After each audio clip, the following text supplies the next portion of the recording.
Hello, welcome to the live stream. Can you hear me? I don't know. Let's see.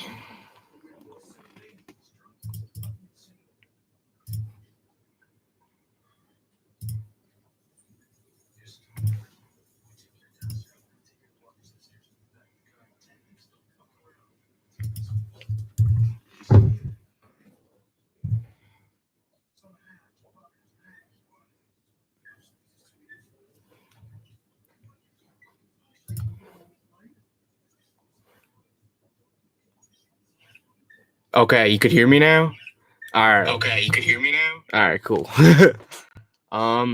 This light is thought it would be better than this.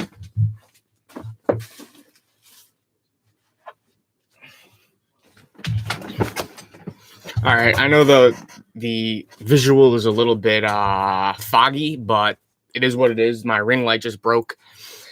I have another 2 of them coming actually, so hopefully in the future it's better, but this is what we got for now. Welcome to the stream. We got a couple different things I want to do, but first just give me a couple minutes to delete that old stream where the microphone wasn't working, and just got to post this link in a couple places real quick. So if you have any questions about anything or just want to say what's up, do it in the live chat.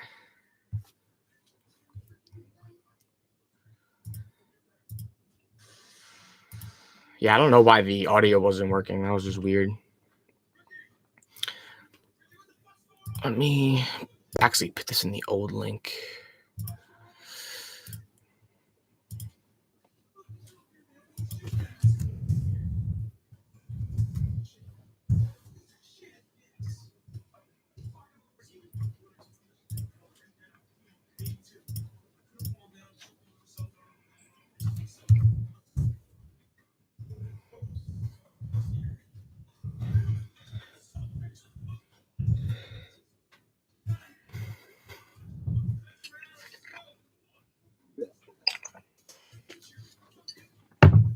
All right.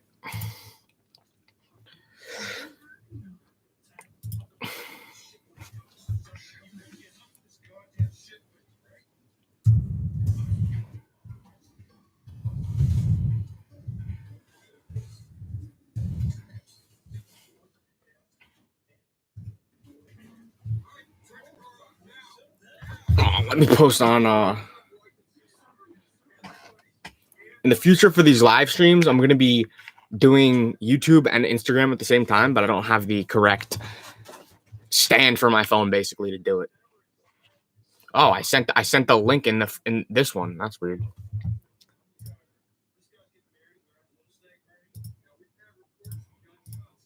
That's not gonna help.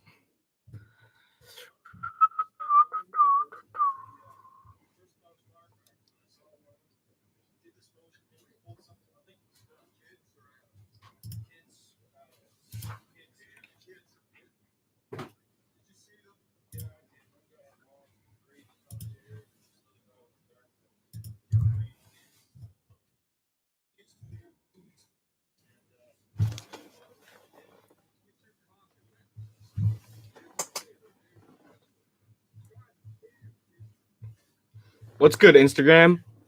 About to go live on YouTube. Link in bio. Join the stream.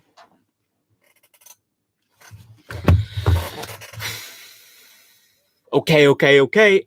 So, welcome to the stream. We have a couple of things to go over today. I have a mail day to go through. Really not that many packages. I have in this FedEx right here is a PSA sub that just came back. I mean, I know what it is, but you guys will find out.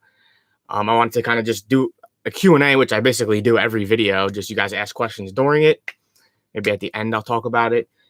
And I guess I'll actually start by saying something else to address the most recent comment here in the live chat by Achilles. How many Yeezy 350 breads did you end up getting to hold total? I got, trying to remember off the top of my head the exact amount. I think it was about 160 pairs, but I am no longer holding them I didn't post this on YouTube yet. There's going to be a video coming this week. I did post it on Instagram, and I did a live stream this morning on Instagram talking about it in a little bit more detail. But basically, I'm selling all my shoes. I'm going to be getting out of shoes, and I'm going 100% into sports cards. I don't really want to repeat everything that I said earlier because I'm going to repeat it again for this video I do. So that's all I'm going to say right now. There's going to be a full video with a full explanation explaining why I'm doing it, and the mindset and the process of even coming to that decision. But yeah, 160 350s, 100 of those were on release. So they were at retail. The rest of them I bought, and they're all going to be sold because I'm going to be putting that money into shoes. Into shoes, putting that money into sports cards. What's up, Max the Moose? What's up, John? DK, thanks for joining. Glad to see you. You're gonna like the first thing. I'm gonna go through some UFC cards here. Shamir, what's good, man? Thanks for joining the stream. Rob Park asks, when am I gonna sell my NBA Hoops Premium? So I'm targeting probably before the end of this season. That's what I've been telling everyone. That's my target. That's not 100% set in stone. We have to see what the market does, but that's my intentions at this point. Do I think that the Panini Phoenix Football Factory set's a good cop to rip and grade? I bought the Fanatics set. So they're all, I believe it's called the Fireburst card stock. And so I bought 50 of those, ripped them, sent them out to be graded. I don't know.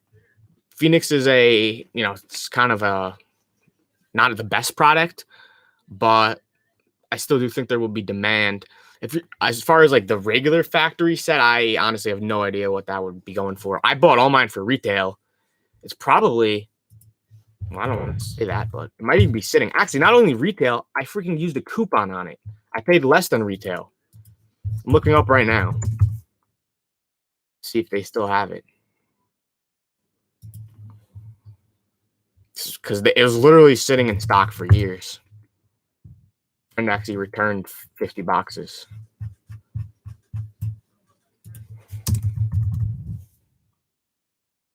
Yeah, here it is. Still sitting in stock. You can get a free ship. Here you go, buddy. Boom. If you want it, it's sitting.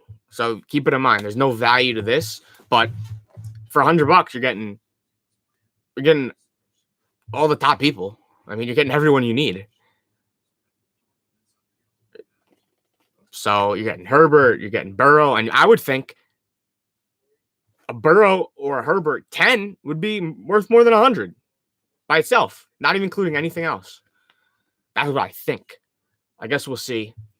The condition was it was pretty good. There was some discrepancies, but overall it was pretty good rip to grade, I would say, especially for retail.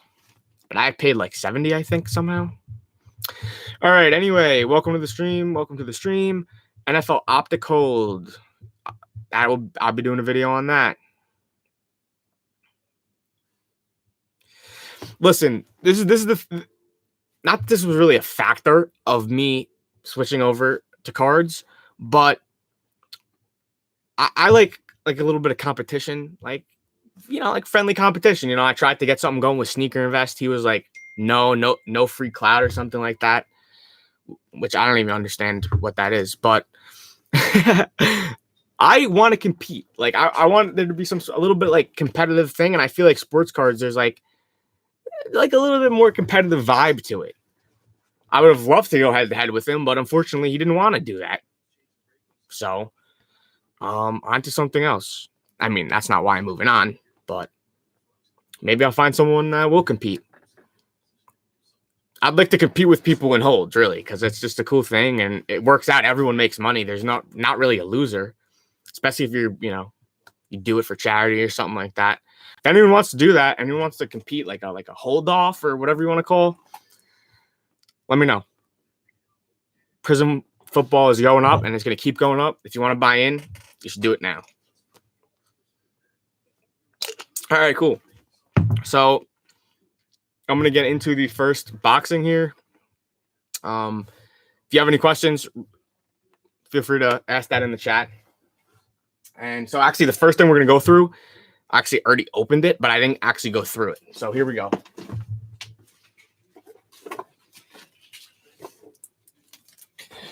All right, so this is a stack. It was a assorted lot, and I don't usually buy lots. I usually kind of just find a specific card and try to buy that. But someone on Twitter, sent me a link and was like, yo, here's a Conor McGregor lot. Maybe you'd be interested in it. And I'm like, okay. Honestly, didn't really even know how many cards were in the lot or what was what, but it seemed like it was cheap price. And I'm like, let's send it. So here we go. And like I said, I'm not 100% sure of everything that was in the lot. So I might be a little confused with the product or the year. So if I say something wrong, just let it go. So we have a stack. Oh, that light's freaking reflecting right into it.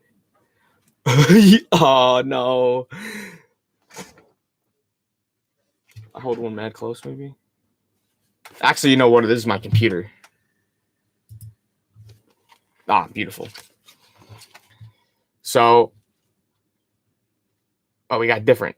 I believe this is the 2017 one right here. And I believe, and yeah, these are the 2018 ones. So these are all 2018s. Oop, these are 2018 McGregor's. And then that's the 2017. So 2017 is first year UFC Topps Chrome. And there is, significant value to these 2017 ones. And even 2018, listen, the amount of UFC cards in circulation is so low. Like most of the stuff that's come out in the last years, like I think it's worth buying. And especially because this is all raw. Like literally, I'm pretty sure one of these 10 sold for like, I could be wrong, but almost 1,000. And I paid 1,500 for this entire lot of like 50 cards. There's a couple of them in here. I'll stack them up and we can go through it after I go through all these stacks. Then this, I've actually never seen this card. Okay, it says 2014 copyright. So maybe this is a 2015. I don't know. I think this is a nice card. I like the kind of watercolor, almost like Irish colors there. That's cool. Another stack. Looks like there's a 2017 Chrome. Oh my, I hate these. I hate these team bags. I freaking hate bags. All right. We got that. I think that's just a regular one. Another one. Another one. Another one. Another one. I mean, look how many there are. And then this is a 2018. These are all 2017s, man. 1, 2, 3, 4, 5, 6, 7, 8. Like, I can't believe people slept on it. They pay crazy prices for single cards, but lots. Oh no, no one wants that.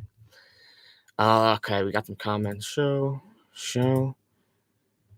For some reason, if you freaking say any curse word at all, it'll flag the comment. Even LFG, it flagged it. That was weird. No, I was never gonna hold the Jordan 1 Vault Gold GS. I didn't even run for that shoe, to be honest with you. Yes, I'm gonna invest into 2020 Optic Football, and I will do a video on it. Yeah, I've been telling people, Playbook and Contenders, don't invest in it and don't even rip it. There's some opportunities to buy some raw cards from those products to grade, but not the boxes themselves. It's just too low end. Yeah, it's totally not worth it.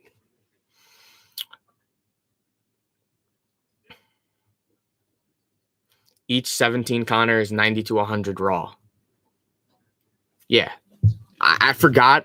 I actually forgot how many total are in here, dude. But this blows my mind. There's a bunch of numbered cards in here. Not rookie cards or 2017, but there's a bunch of other year numbered McGregor stuff. I'm like, home run.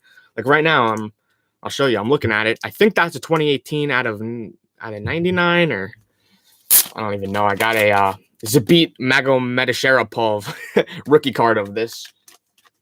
I have this green one. The 2018. I mean, how'd this guy even get these in the bags? All right, so we got this and this one. Okay, this is numbered out of 199. This is the, I believe, just the 2018, like the regular one. It's like a paper card. Can't really see, but it's number 25 out of 199. This is a nice one. This is Topps. What is this? Fire? I don't even know the years of these products. Oh, that's a nice one. I think this is I have no idea. 19? I think this is a 19 maybe? This is numbered out of 99 though. The lighting is just garbage here.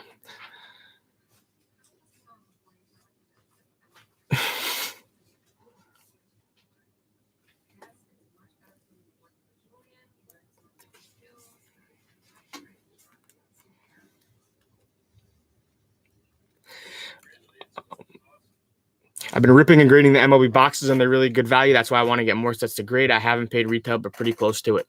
Yeah, if you could get those for like literally $5 over, $10 over retail. Yeah, I'm not buying any more because I still have some I haven't even finished yet. But definitely, I want to get into cards. I used to have a ton of cards and gave them away like 3 years ago because I didn't know what I had. Hey, well, you can always get back into it. What do I think about NBA rookies this year? You're talking about 20? I think they're not as good as 19.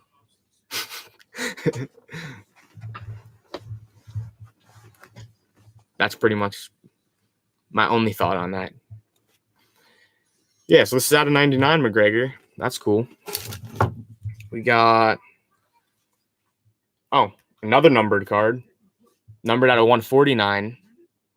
Again, I don't even know what product this is. This guy obviously collects Conor McGregor. Oh, another one. We have two of them numbered out of 149. Is there another one here? No, there's one of these, which is the base version of what we just saw. What else we got? We have another one of these new guards. So that's the second one of that. We have another card that looks like it's... Don't even know what this is. What else we got? Oh, top of the class. This is a nice one. I always like those mirror looking cards. Oh, we got a tier 1. That's cool. And we got a fired up. And everything I'm going through right now, that's just half of what I got in this lot. So we got some more. Now, if you're not interested in McGregor, this is taking a while, but that's too bad. We got a notable. I love this one. Because if you know me, you know that the knockout of Jose Aldo was one of my favorite moments ever. For some reason, just the trash talk, it just ended with me hating Jose Aldo, like just hating him. And so, was it 13-second knockout? He called the exact shot he was going to drop him with. And so this card is just a cool one. What's this one? Oh, we have museum? I think this is a 2019 museum, actually. McGregor relic. I think does it say game used? The relic on this card came specifically from UFC 205.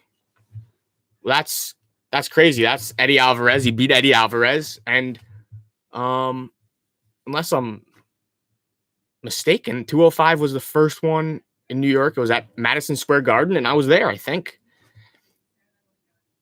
And it's numbered. You can't see. It's numbered out of 50. So Eddie Alvarez was another knockout I loved because the trash talk with that one was just funny. So that's a cool one. These are really cool. I'm really enjoying this. Oh, wow.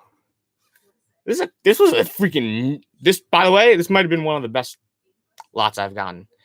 Topps Museum. It's a gold one. It's numbered out of 75. That's a 2018. That's phenomenal. I don't know if all these are numbered or what. Yep. Authentic knockout relic card from 2019 Topps UFC knockout, numbered out of 25. It says the relic doesn't come from a specific match or event. So who really knows what that means? Oh, we got another one of the same thing out of 150. And we got a double relic numbered out of 50. The fight. Okay, so this is interesting. We have a matte relic, a piece of the mat, and a piece of the shorts, I guess. The matte relic came from 205, and the athlete contained relic doesn't come from a specific match or event. It's kind of cool. And then I think those were like all the numbered kind of cards in the lot. And then we have more 2017 McGregor. Look at this. Boom, boom. We got another, what is this? Tier 1. Psst. So many of them. So many of them for dirt cheap. How many do we have? We got 1, 2, 3, 4, 5, 6, 7, 8, 9, 10, 11, 12, 13, 14, 15, 16, 17. I already counted 18 of the 2017 McGregors. And they're going for about 100 each raw. So that's pace for the entire lot.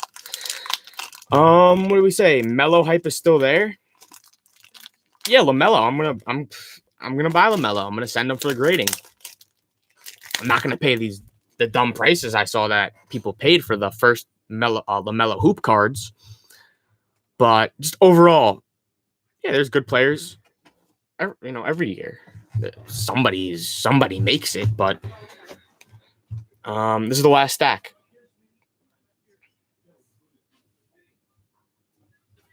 It's a museum collection here. Got some fire. Museum collection again. Another one. Some more of these ones. Yeah, so that was one lot. That's it. I was excited for that one. Anyway, if you're just tuning in, we're going to be going through a couple more packages I got. And what do you want to see? You guys want to see PSA submission right now, or do you want me to keep going through packages? Let me know.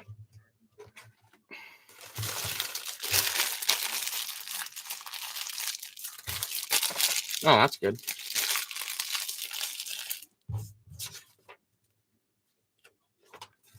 Okay.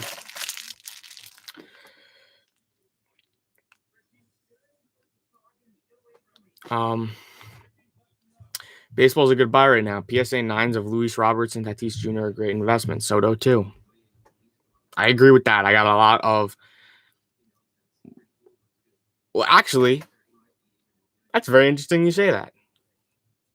I think there might be some Tatis in this box, but I have a bunch of Robert at PSA. Do I still think NBA hoops premium is going to go up after the recent dips we've seen? Yes, I do. People get spooked by dips, and it's almost like they've never seen the market of a card when it, like they've never studied the market before. Like if it's still restocking, then it makes sense if the price is going to stay stable or drop a little bit. Or like I've seen that it is still restocking. I thought it would be done already. It should be done like very soon, and once that happens, I think it's done forever because we're in the next season. So I'm not saying it's impossible, but I would say very, very unlikely that they're going to reproduce a product from the previous season. As far as talking about like them restocking it again, so much was produced. People say every single one. There's so much produced. Well, if there was so much produced, then it would be like the 90s. It would be sitting on the shelves. You'd be able to get it at every store, and you can't. It's going for more than retail.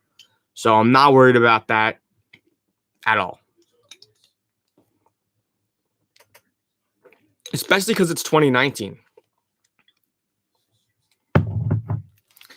What do I think who do I think Connor's going to fight next? I as a fan, I almost I almost don't want to see an immediate rematch. Especially because he brought up the whole point of him being inactive. I would honestly love to see that Nate Diaz trilogy fight. That's something that I would love to see. And then, assuming, if he wins that one, then a Poirier fight. Maybe you give Poirier somebody else. But Poirier said he only wants to fight basically McGregor or Nate Diaz. And McGregor said he only wants to fight Poirier or Nate Diaz. Maybe not only, but as the main people they want to fight. So we could get an immediate rematch, or one of them is going to fight Nate Diaz. They could give Conor a bunch of other fights too. Of lower down guys. As a fan, I think we would like to see a Diaz rematch. He's got 2 trilogies, right? Bucks or Chiefs going to win the Super Bowl? Bucks, man. I'm not like a big fan. I'm not a big Bucks fan, but like I can't go against Brady. I just can't. All right, let me throw this out and get this box.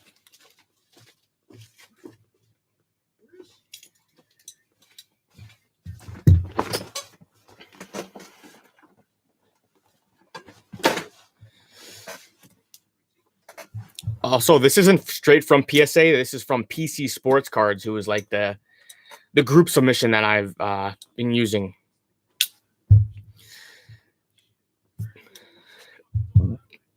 What are the top 3 boxes that I recommend?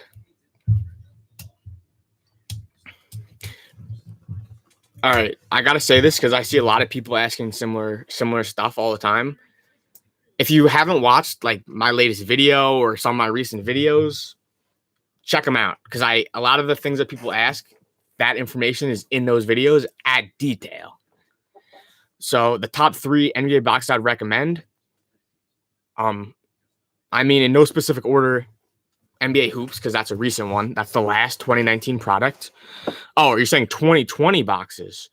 Well, there's only one 2020 product even came out so far, and that was Hoops. So I'm not really sure then. All right.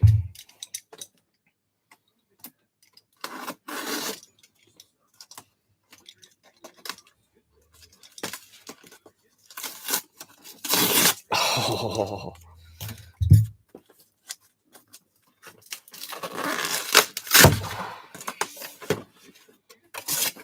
This is like multiple submissions. Okay.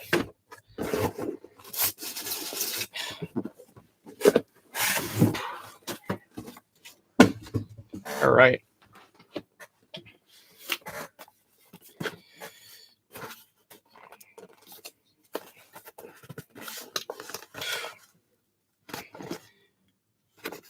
I hate these boxes. They just don't open easily. All right. So this is the smaller box, I guess. All right. So first, I'm going to pull these 2 what look like Beckett slabs. So I'm pretty sure these are my 2 failed crossovers. Jeez. All right. So these are from a while ago. These was like one of my first subs, honestly. So this is a 9.5, a BGS 9.5 Derek Jeter rookie card. It's got 2 9.5s, a 10, and a 9 as a subgrade. So I thought, hey, maybe I could get a 10. And this was way before the price exploded. Recently, the price exploded on these. The 10s are going for like $1,600, I think. So this was a failed crossover. And then don't even ask why I bought this at the time. I guess I had no idea. A Mosaic 9.5 Zion, which is basically, even if it was a 10, would be garbage. This has all 9.5 subgrades. They didn't give it a 10. And I got a Conor McGregor card back. Rookie autograph. That was a 9.5. They did not give that one a 10 either. And so I've come to the conclusion that they won't cross over. They just don't want to do crossovers. If you want to do that, you need to crack it out and you need to resubmit it straight. It seems like they don't want to do it. They just want to take your money and not actually cross the card over. So I'm not going to do any crossover services again. On to the next. Actually, let me see if I can angle this camera here. Let's see if we can angle it down.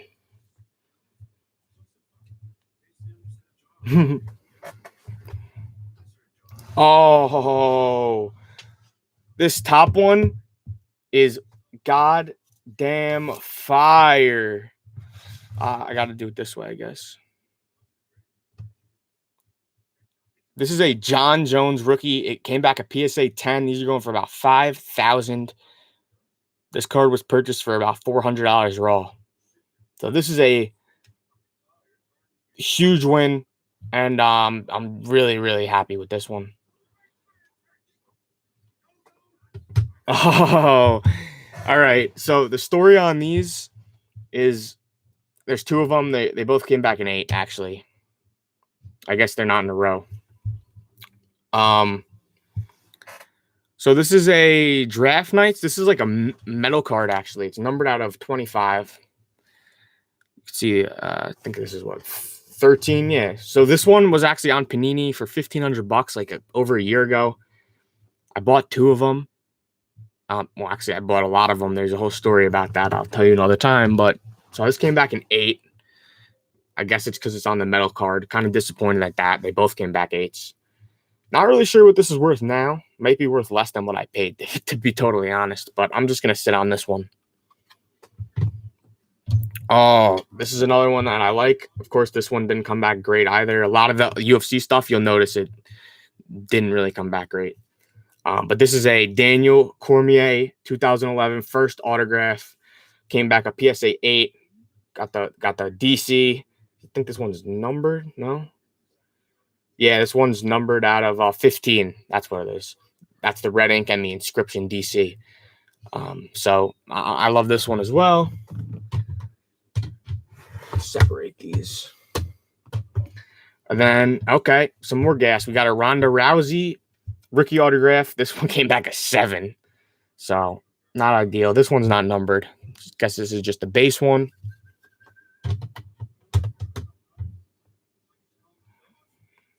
Hold on. Let's see if this helps with the light at all. So, okay, this is the other one. Wow, this one's smudged. You know what? I don't know if that autograph was smudged, to be honest. Okay, that seems to be helping with the light a little bit there. So yeah, you could see that one. You can see the smudge on the W there. That one's an 8, just like the first one.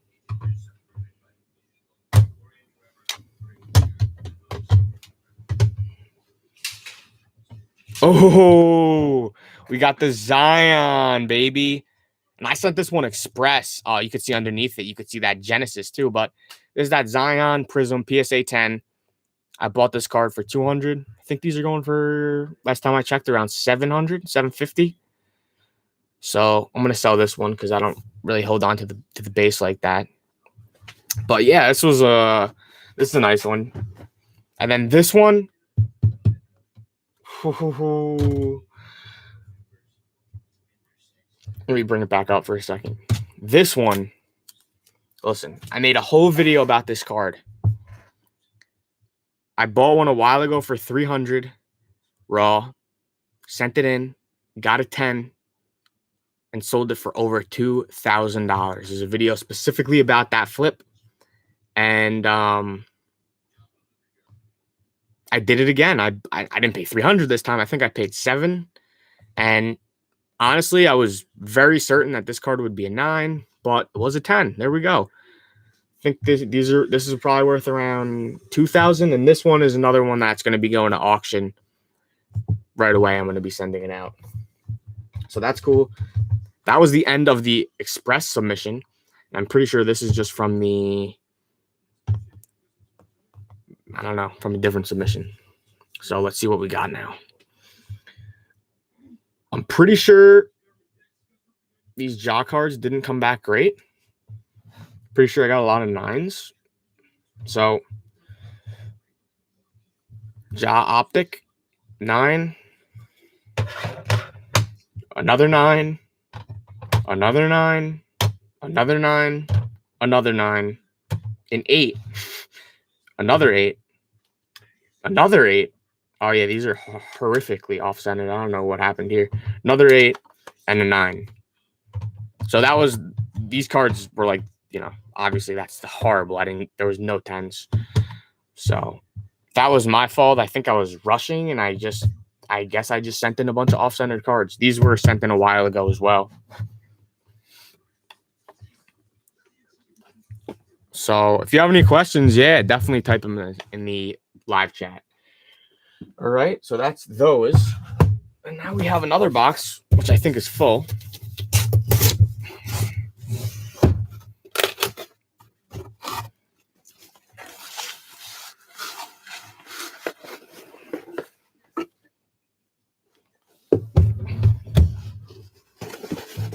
Yes, sir. Yes, sir. You know what this is. Fernando Tatis. This is a 10.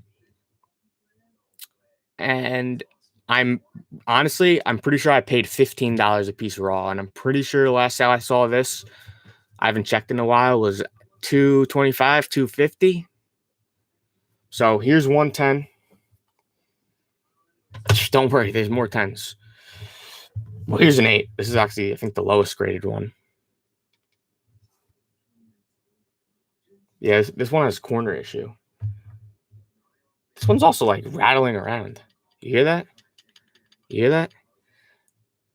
This is an 8 though. All right, another 10.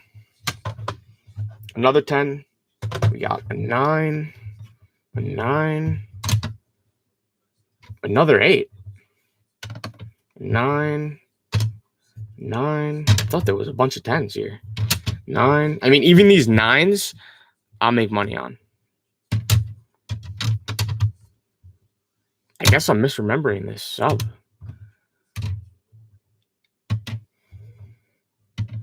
Finally, 10, 9, 9. Oh, these ones are nice as well. So, of course, these recently blew up a couple weeks ago as well. This is the 2007 Topps Kevin Durant rookie card. And these I bought I bought a lot of 10 of them. Not sure how many are here. Split them up. Paid $75 raw. Of course, the 10's going for like 2,000 plus. The 9s are going for $400 to $450. So still money on this. We got 1 9. We got an 8. Another 9. 3 9s, 4 9s, 5 9s in this one. So we got 5 9s and 1 8. So I consider that very successful for this one. This submission's kind of a dud, honestly. I didn't even realize. We got Zion Mosaic 9, a 10, another 10, 3 10s, 4 10s, 5 10s, another 9, another 9. Oh, I forgot that this one was in here. Okay. I'll show you these two. We got a 9 jaw mosaic and another 9 optic. So overall, not great, actually. But even though it wasn't great, and I would even go ahead to say it was pretty poor, money was made. Significant money was made on everything that you just saw, despite the fact that not everything was a 10. And that's the beauty of raw to grade, and that's why I recommend it. And that's why I have 5,000 cards at PSA right now. Of course, this was one of my earlier subs, so hopefully as time goes on, I get better at selecting the cards that I'm going to send, checking them out, making sure there's no damage and all of that. This is another one that I bought raw. This is a blue mosaic. You might not know what that is. This one came back at 10. And this one is numbered at 99. 30 out of 99. So the two heroes were successful. And I've had really good success with mosaic. I know a lot of people are having trouble with it, with a lot of surface issues, but I've been doing pretty good with mosaics just in general. So I don't know. The thing is, I would think that this is worth more, but I'm pretty sure people will pay more for the Genesis. So we're going to see. Both of these will be going to auction. Yeah, I'm pretty sure I'm going to send them both. If anything, I would hold this for a little bit longer, but I think I'm going to let them both go. This one I paid, I want to say $300 for this card. So I think that was a steal. And that's cool. I guess it was a okay submission. Got some nice stuff. A couple things that were disappointing. Obviously eights. Any eights you get, it's just not a great feeling for any modern stuff. Nine's like, all right, whatever. Eight's like, what was I doing? Especially when you get a bunch of them. You're like, did I even screen these? And I'm not gonna lie, I think early on there was times where I didn't even screen the cards. Most of this stuff was standard, but the first little bit was express. All right, so I'll stack these up, move them out of the way here. Yeah, I'll send you a message right now.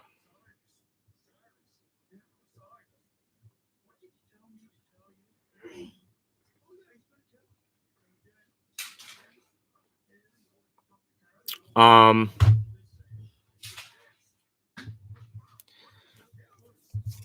right, let me look through these messages, put this away. Oh, sick. 25 people on the live stream. That's great. Why don't you subscribe to the channel? Give the live stream a thumbs up. Comment with any questions or comments.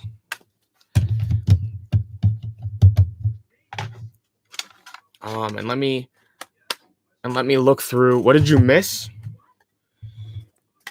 I think this was a nice one. I got 5 of these back in 9s. These are Kevin Durant rookies, and 1 in 8. But 9s are still worth about $400 to $450.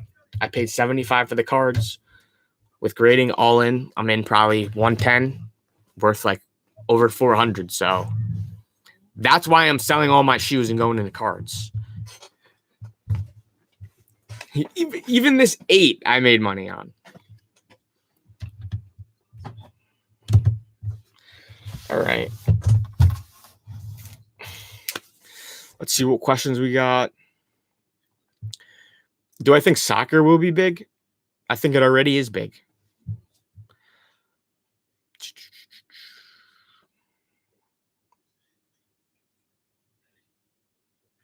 I lost 250 on the McGregor fight. And I also lost 250 when he fought Mayweather. No, I'm not into the. Well, first of all, I don't do in store. So, Hype Hunters asked if I snagged any hidden fates today. No, I don't do any in store stuff.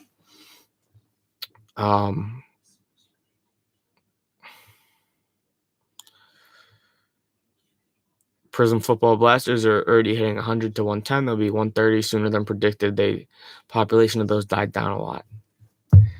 I think Prism Football, I think that's a home run.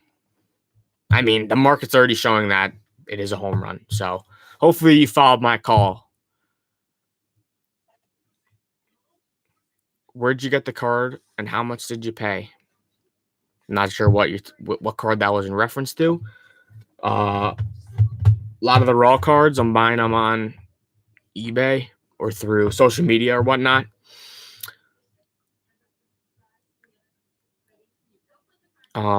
And there's some other, there's other websites and stuff. I can't give you all the information about that.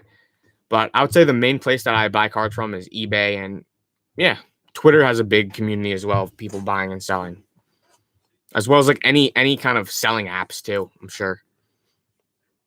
Do I plan to go to card shows once it's safe again? 100%. 100%. When looking for raw cards on eBay, what tips do you have? Well, the first tip is go to the seller's profile and see if they have any graded cards either listed or that they've sold. That's what you should do right away, because if they have a bunch of stuff that's graded and they've sold it, that could be an indicator that maybe they already looked over it. But it's not always true, because those Durant that I got a bunch of 9s on, I bought them from Probestein. So it's like, and at the time I overpaid for them, but I said I think this is a steal. $75 a card. So, but if you're I would say from the average person, that's a good thing to do, to see if they're selling graded cards. And then also, I mean, you just gotta look through it. Centering you can see pretty well in pictures. Corners, sometimes you can see them. Usually you can see a little bit of white if there's some damage on them. Surface, depending on the card, it could be a little bit more difficult to see in the picture. It depends on the card stock. Like Mosaic, you could see scratches on it very easily.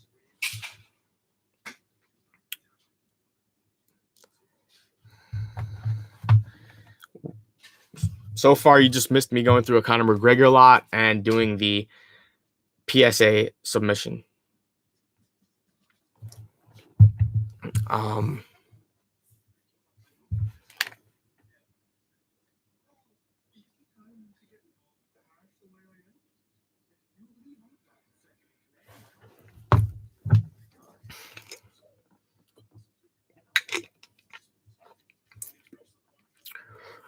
Talking about Topps, I assume when people say Topps Chrome, everyone's talking about. I think I have them box it back there actually. The update, the Sapphire, probably wouldn't. I mean, I'm gonna sit on it for like until I get my website up, and then I'm gonna sell it. Yeah, I'm not really gonna be sitting on that. If you wanted to sit on Chrome, it should have been the regular Sapphire, I think. Just traded a size 11 bread Yeezy for 6 Prism 2020 blasters. Seems like you got a hell of a deal there. That was a nice deal. I don't know who you finessed, but you want some? I'll give you some of these. If you can bring everyone back, bring 6 blasters back for every pair. Let's run it.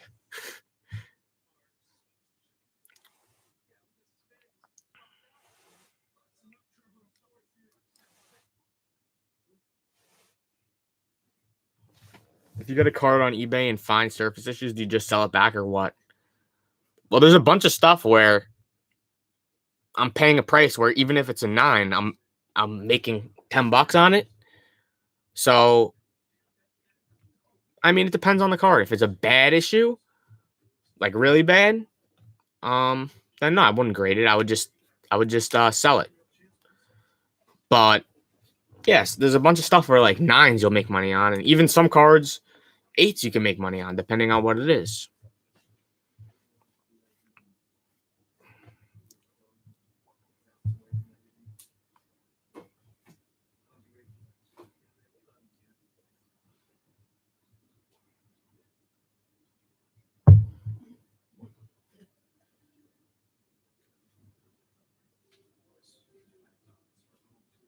Hey, good, yeah. Pirate ship. Save some money on shipping for sure.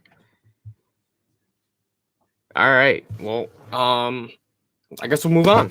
There's 27 people, so that's great. Please, thumbs it up. It just helps the channel, helps me, and if it helps me, it's gonna help you. Thank you.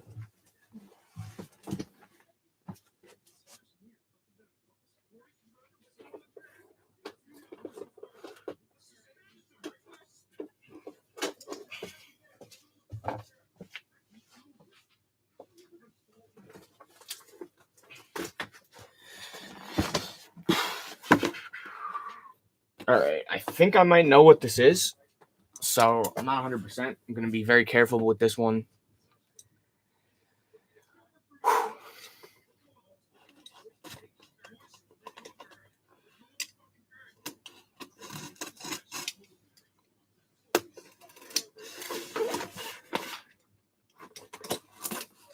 By the way, as a pro tip, if you're opening a box and you think there's supposed to be like a sealed cards in it, generally don't use a razor blade because you're going to probably cut the box open. So that's why I'm being very careful with this. I'm not sticking the razor in all the way, especially when you're cutting this way. A lot of people, they just go boom all the way, and next thing you know, your box is cut. So don't do that.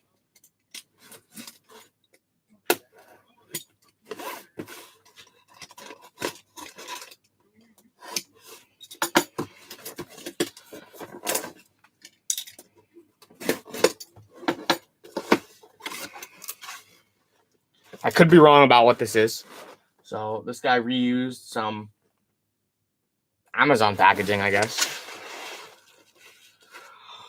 Oh, all right.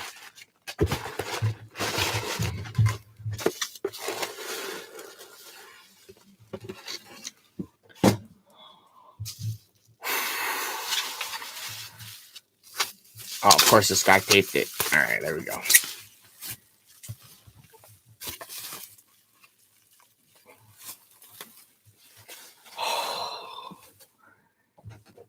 I'm so joyed to have this, honestly.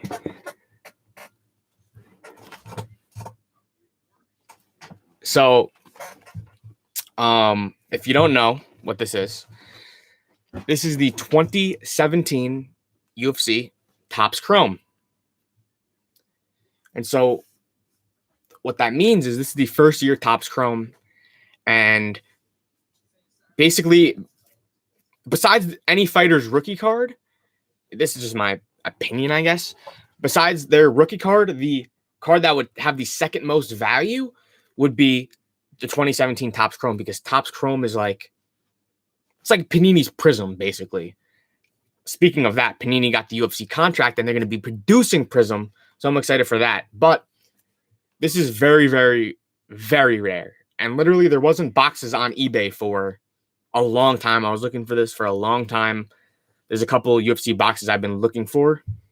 And I recently bought a bunch of 2018 Topps Chrome because I think that's good as well. I actually ripped the box last week of 2018 Topps Chrome, which was really, really fun. And yeah, I'm just excited to have this one. Now, also, I have a box of the 2013 or the 2012 actually, UFC Bloodlines, which is another cool one. But yeah, I know this probably doesn't mean much to most people, but I think I paid like $1,500, maybe even more for this box, which might seem insane, but there's barely any of these around at this point, like barely any. So yeah, just geeking out.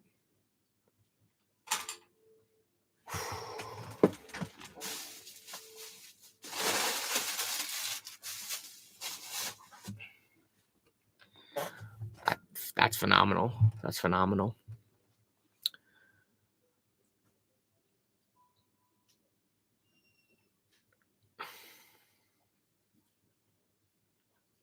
Yes, I will be buying Optic Football to hold. Not yet. I will be. There will be a video. 100%. I use QuickBooks just as my accounting software. It tracks inventory. It tracks everything. Inventory, expenses, profit, accounts payable, accounts receivable, all your credit cards, bank accounts, etc. QuickBooks Online. There's some issues with it, small nuances and such, but I've been using that for 8 years.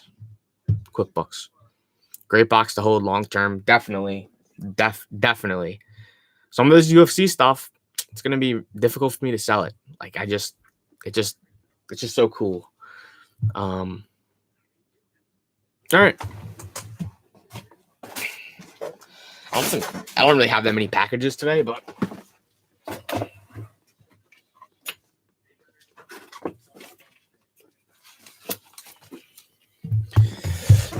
all right. There's only 5 more. I think they're all cards.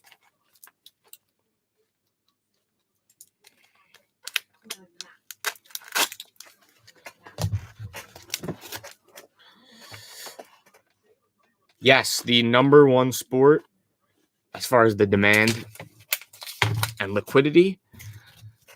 I mean, they're all liquid, but as far as demand, the number one sport, basketball. Most certainly. How do people fucking pack these things?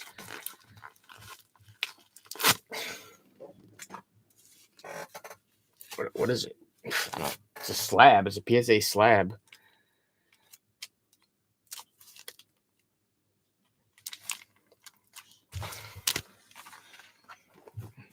I honestly don't really want to show these because I'm still buying them, but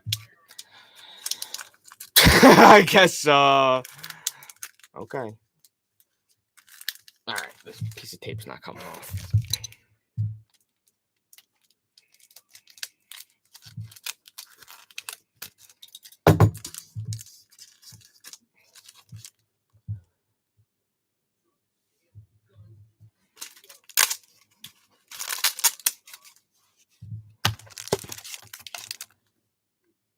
All right. Let's see what else we got. Actually, might have a few of those.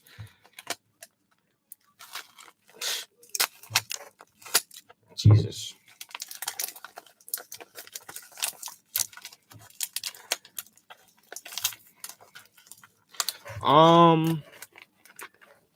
What's the second most popular sport for card collecting behind basketball? I'm not sure. I'm not sure which one is technically a bigger market. I mean, baseball is just historical. That's what it comes down to. Baseball is historical, has the longest history of trading cards and such. So, oh, okay. This is a UFC card. It's not a McGregor. This is I'm not really buying UFC prospects so much because I think it's risky for the most part. Like, really new guys. But there's one guy that I'm buying because I think he's great. These people tape this shit up like crazy. This is the card. It's funny because I actually mentioned this earlier. I actually have 2 of these. There's tape inside there. This is the Zabit Magomed Sharapov rookie card, numbered out of 199. I have 2 of these. He's out of Dagestan. He's in the same trains with Khabib, and in that circle of the Dagestanis. And I think he's really good.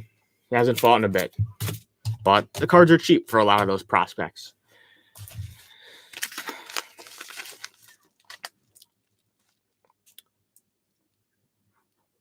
Yeah, I noticed. I almost felt like some of those new hockey cards were like overpriced, man.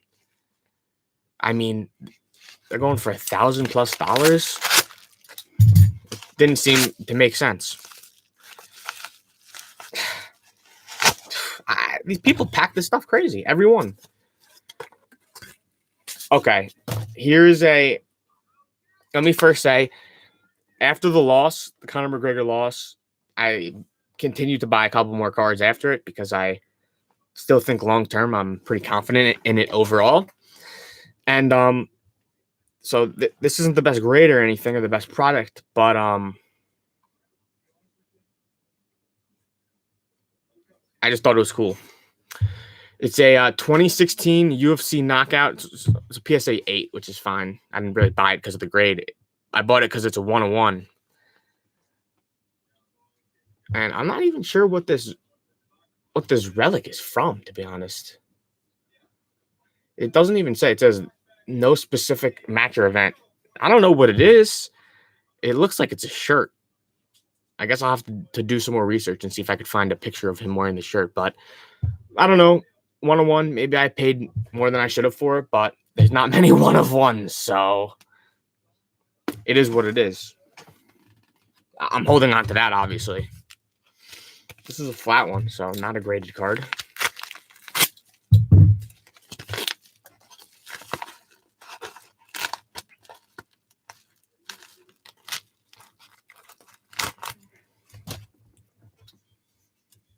Oh, another Zabit card. This is the 2018 Topps Chrome Gold, numbered out of 50. But I would say for people, if you're gonna start doing UFC cards, you should do the people that are Hall of Famers, the people that are top of the game. I would say to not really put money in the prospects. That's more of just a fun kind of thing. And this, I don't know, man. This is like feels like soft inside. I don't know what the hell this could be.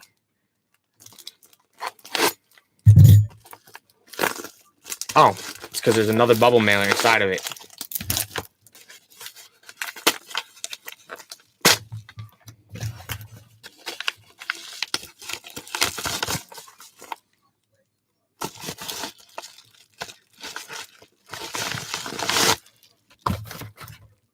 I think this might be a slab.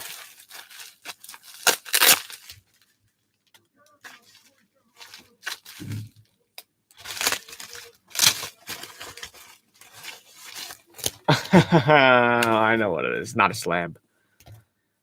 This is weird. First of all, the guy insulated it with a one touch with nothing in it. Just a new one touch. And I have a couple of these. I paid too much for this one, but sometimes that's what you got to do. Another one. Another Conor McGregor base card. I think there was a little bit of damage on one of the corners. The edges in. I'm not expecting this to 10. I'd be happy with a 9 on this. If it's an 8, I would be like, eh. But yeah, I'm UFC, baby. You could tell I'm doing a lot of UFC right now. Mostly because I already have so many of the other stuff, and I'm trying to diversify it a little bit more. How much is that box? The Topps, the 2017 Topps Chrome UFC box. I think I paid like $1,700, which I thought was a good deal at the time. I'm pretty sure. I mean, I didn't buy it that long ago, but randomly there was like 3 listings on eBay, and I haven't seen one for a while. Let me see right now. I'll look it up.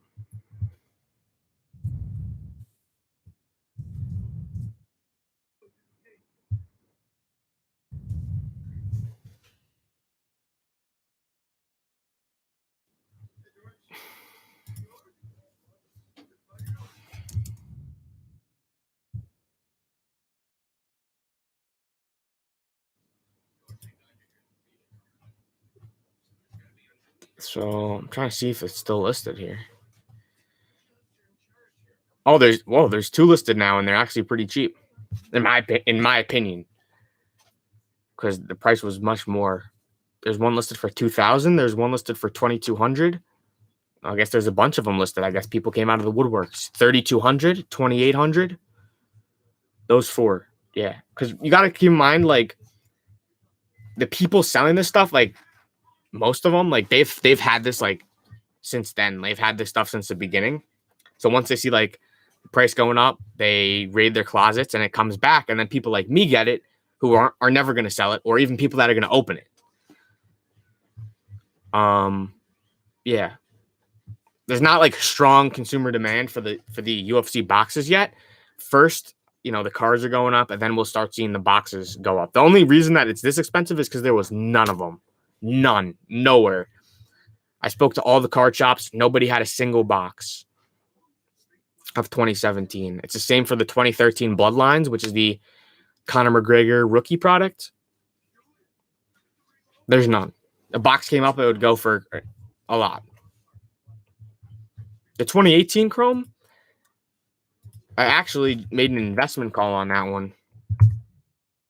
I'm a moderator for a card cook group on Discord called Card Brokers. I just started it with the UFC investments. I'm also a cash out person. I buy from their members. And yeah, I made a call on the 2018 Chrome hobby box because I think those are going to be 1,000.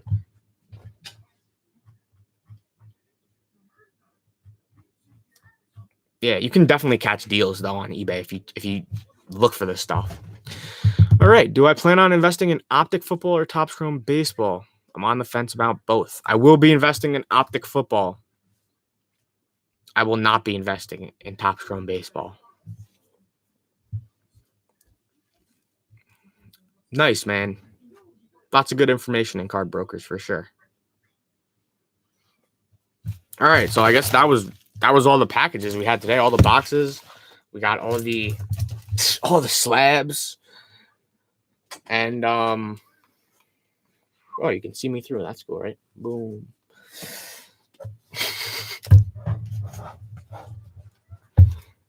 All right, let me throw these out.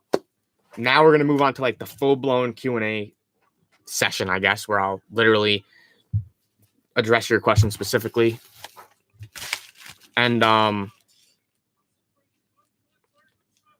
yeah, so ask your questions in the live chat. I'll throw this out. We'll get that over, and then that'll be it.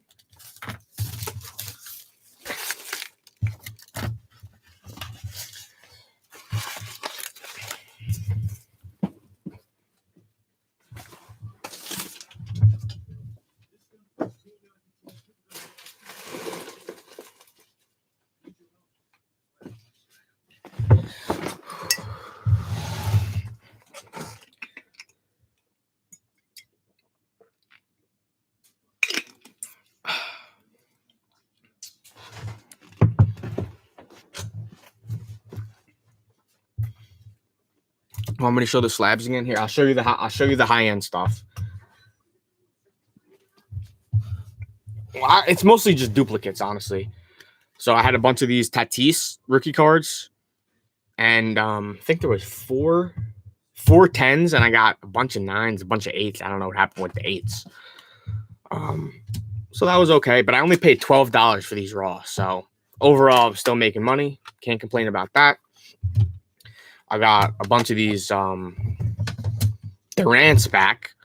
I think it was 5 9s and 1 8, which was good. I consider that good. Of course, I wanted 110, but I'll take the 9s. I only paid $75 each for these, so the 9s are going for 400 plus.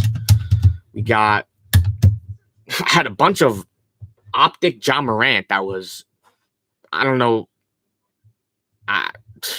man. Must have been something fucking wrong with me when I sent those to PSA because they're off-centered as hell. We got some. Well, that's a 9. But that was a 10. We got some mosaic back, and then onto the high end. These are big W's. First, we got the Genesis Tyler Hero 10. I think I paid about $700 for this. It's the second time I've gotten 10 with buying a raw Genesis Hero. I made a full video about it in the channel. But then I got another Tyler Hero 10. This is the blue mosaic. This one's numbered out of 99. So personally, I know the Genesis is probably worth more according to market value. I haven't really checked a lot of the prices on these lately, but I would kind of almost rather have the numbered out of 99. I feel like there's more than 99 Genesis, no? I don't know. So those are nice. Anytime you get a Zion Prism 10, that's a good look, right? So I got a 10 on that one. These were ones I bought. What the hell?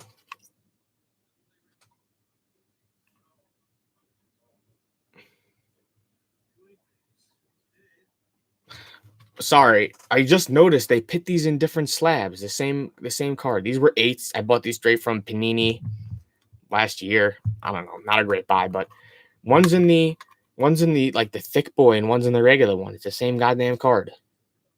I don't really like that. Not sure what that was about. I had 2 crossovers that didn't make it. One of them would have been sick because it took off recently. I sent this in a while ago. It's a Jeter rookie, 9.5. These PSA 10s of this are going for 1,500 plus. I got back. This is a nice UFC one. I got a John Jones rookie autograph PSA 10, but raw. We got Daniel Cormier rookie autograph in 8, numbered out of 15, the red ink. And we got a this one is numbered. Ronda Rousey, numbered out of 75 autograph 7, which is tough. But a lot of the UFC older stuff, I noticed like the people that collected it, they like didn't really take care of their cards at all. So it's fine. Like I wasn't really necessarily sending all the stuff to get like 10s. I'm just sending it so it's graded, it's encased, it's protected, etc.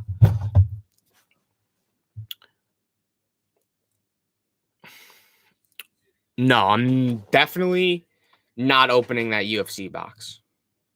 I would love to. Nothing would make me happier than to open it, but I just can't. It's just worth too much money for me to open it. I wouldn't be able to do it. Plus, it's just so rare. Like, I had no problem opening the 2018 one because there's plenty of those. But the older stuff, it's just like, I don't know. One day when I have a lot of money, maybe I'll do that.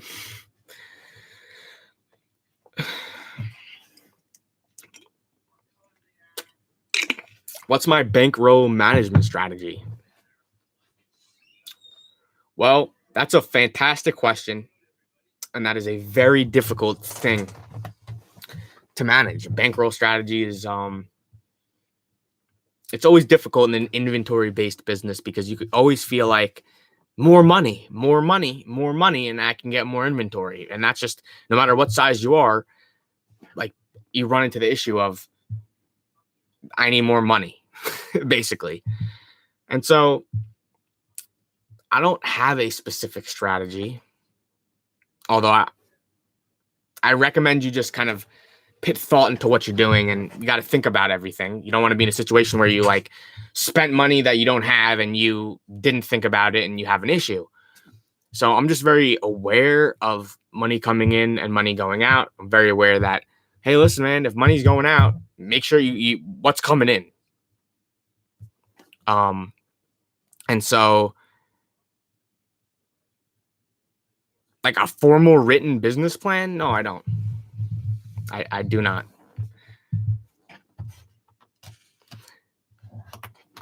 Depending on what for this business, at this point, at least with how I've been doing, I don't feel the need for a business plan. No.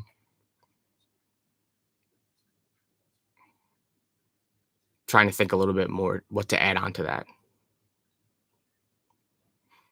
Like at this point, up to this point, I've been kind of just general reselling all over the place, trying to find what the opportunity was. So up to this point, I didn't really have the need for a business plan because I consider it kind of exploring, trying to figure out what that push was. Since the beginning of my general reselling, really since the beginning of just me doing business, I've been looking for something that is scalable.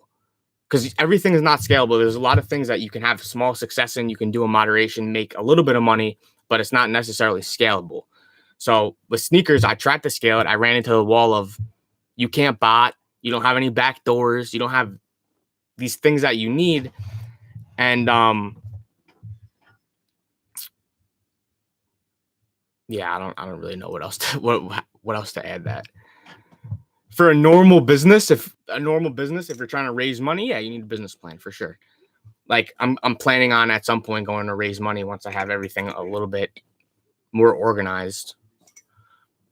Yeah, I don't know. Business plans, like if you need one, that's great.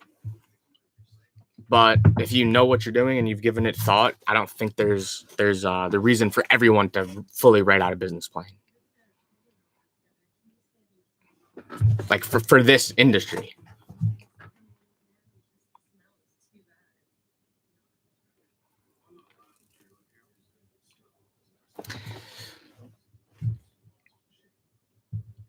I got a Zion Prism 10 back from PSA. Yeah, I've gotten a couple of Prism 10s back. There's just some sort of extra satisfaction of getting that Prism 10, like specifically the Prism. I don't know why. I guess because it's worth more than like a Mosaic, but I don't know. You get that Prism 10, it just feels good, extra good.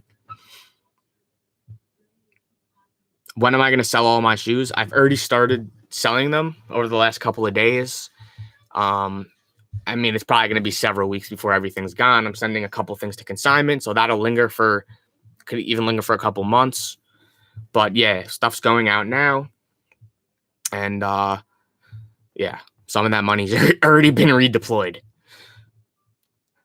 What's a single best sports card investment opportunity?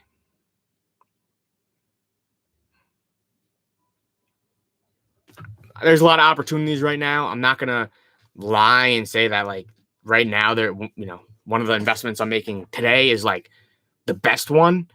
I felt in the past about the NBA Mosaic hangers and mega restock. I thought that was a no-brainer.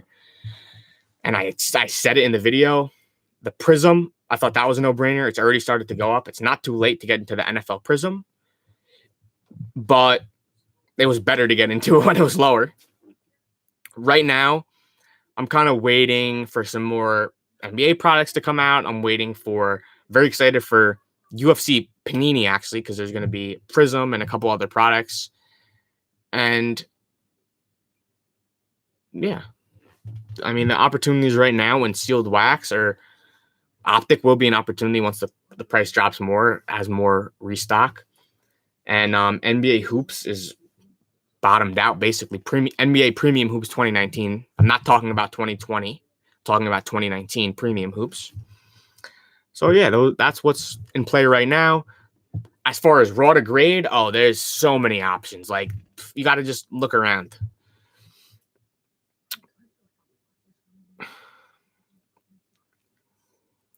Okay, this is a mathematical, interesting question.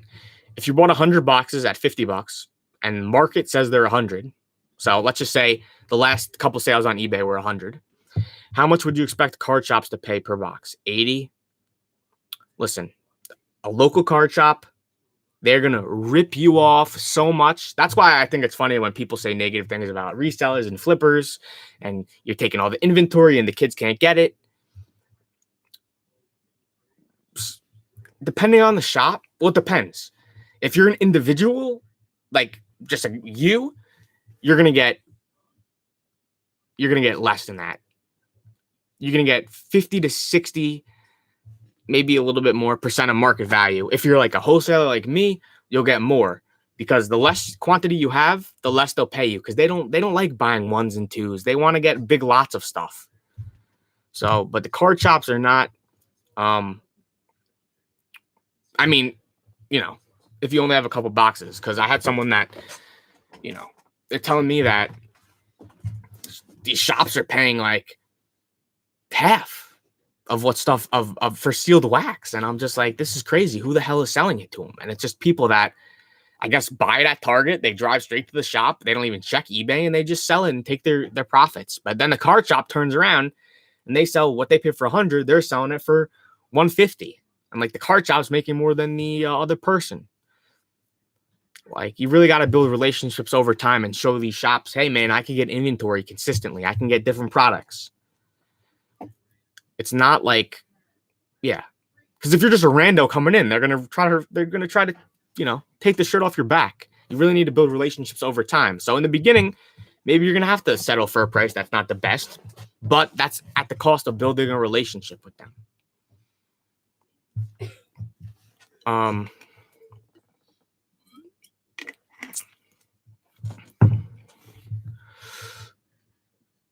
The same issues apply in the card business as a flipper, bots and backdooring.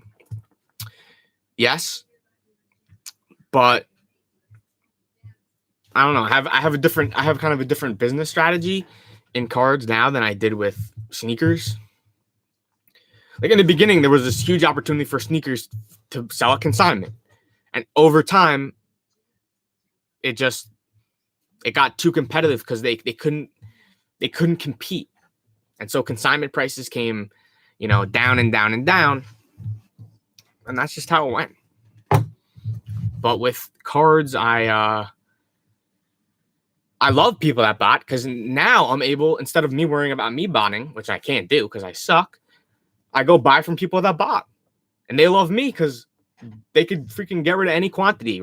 Boom, Matt, you want them? Yes, send them. Easy deal, reliable, trustworthy, and I like holding cards. Holding sealed wax is better than sneakers. So I think yeah, there are some similar issues, but also just the supply and demand of the different markets.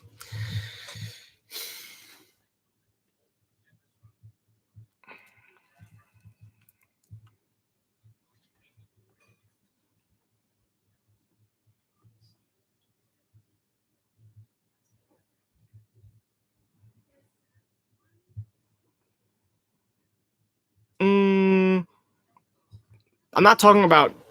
I agree. I do think the sneaker market's saturated, but I was talking more about the consignment shops specifically getting more saturated. And then the consignment shops now, they actually make it more difficult to charge higher prices. Like, there was a time where I could send something to a consignment and list it for 30% over StockX lowest ask, which is crazy, and no problem, and they sell. But now you try to list something for 15%, they're like, hey, you got to make it 10% at most. And it's like, what's the point even?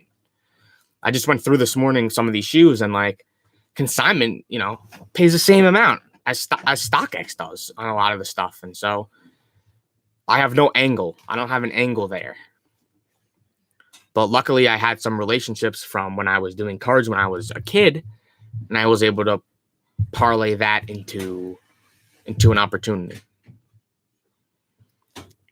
Also, just social media wise, I found more success, I feel like, with cards right away. Like, I noticed that I had more engagement, more people were interested in it. With sneakers, it was like the community, there was a little bit of a different vibe in the community. Will you be selling your Prism football if it reaches 140, 150 in April? I hate to say this because I don't like to say it, but I would probably say there's no chance I sell Prism football before the season starts, no matter what the price is, because it's just not something that you should do. You should sell during the season. Generally, that you're going to get a better price because there's, as I call it, stimulus, encouraging people to want to buy the product. They're seeing the players, and in the off season, it's hard to get that same stimulus, that same excitement level. Saw a vendor sheet for Walmart for February, and it had 2020 select football. Okay. I have about $2,000 invested in Hoops Premium. Awesome. Just keep holding. Don't get scared of a dip. People get scared when the price of a box goes down by $3.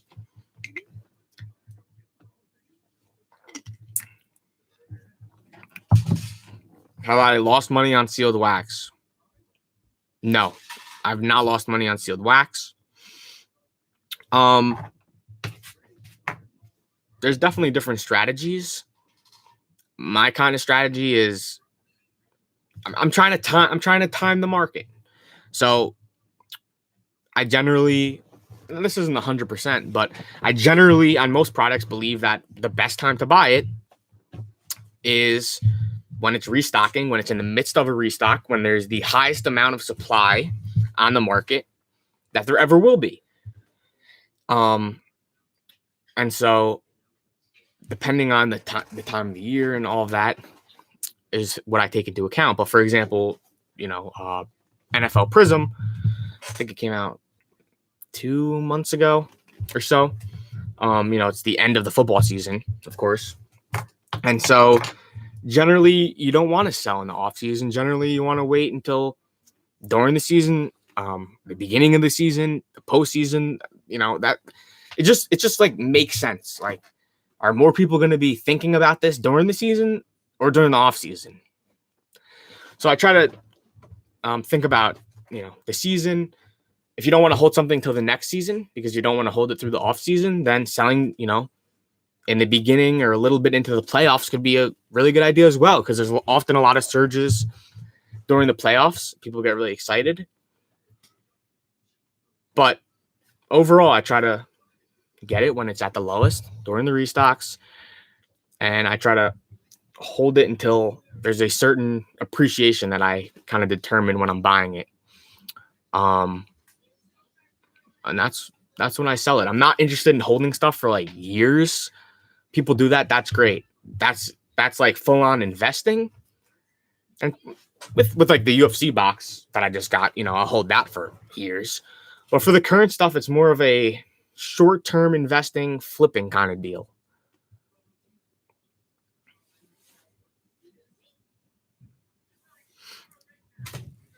So I view like most of the stuff as like a short-term investment that I'm flipping it. I'm not. A lot of people misunderstand what I'm doing, and they'll be like, like, oh, you're sending this. This is garbage. It's not going to have any long-term value. That's fine. I didn't send this so I could hold this. I bought it so I could sell it. And that's my strategy. The modern stuff, the populations are high, guys. I'm not going to mislead you here. The populations are high. Do I think it's junk wax era like the 90s? No. But it is high, and it does affect the value of the cards. I mean, it's supply and demand. So that's what it comes down to. I haven't actually checked the price of hoops. I know a couple people said it went down a couple bucks.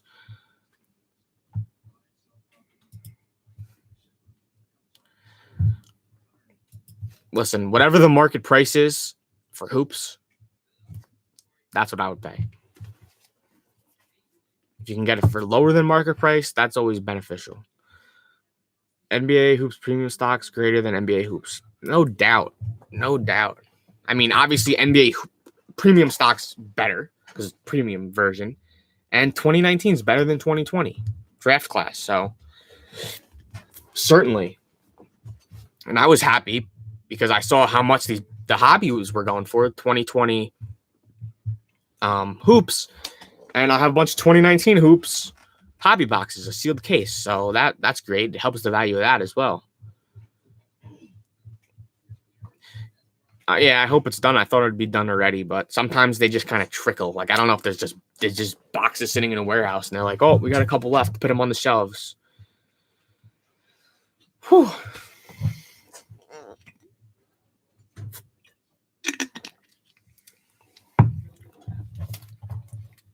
Probably move this. Got this McGregor card as well. Rookie.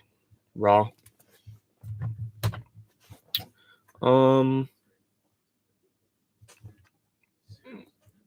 Anything else we got? We got 27 people watching it. Nice to meet you guys.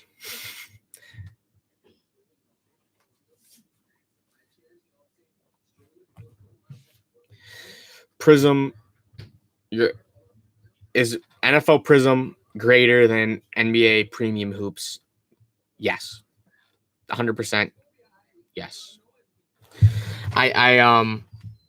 I think I said it in the video, but yeah, I like NFL Prism way better. It's Prism. It's Prism. Like, that's it. And even though NBA has more demand, even at current prices, honestly, I would say that it's probably still better, even though it's appreciated. Like, what do you think is going to happen next year when Burrow comes back and freaking Herbert's having good games? And I mean, that's just two of them. You got a bunch of other players. Yeah. To the moon, baby.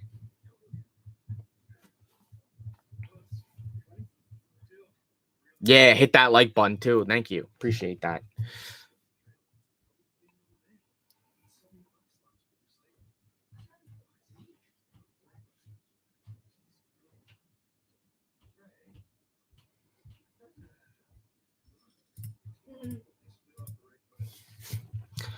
All right, let's see what questions we got.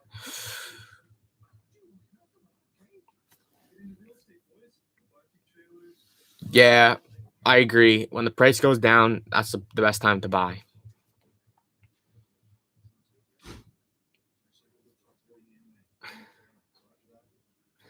$25 hoops premium blasters for $27 each. Oh, hangers. That's still a good price, though. That's a really good price. Nice pickup. Do I watch sports? Which ones do I watch the most?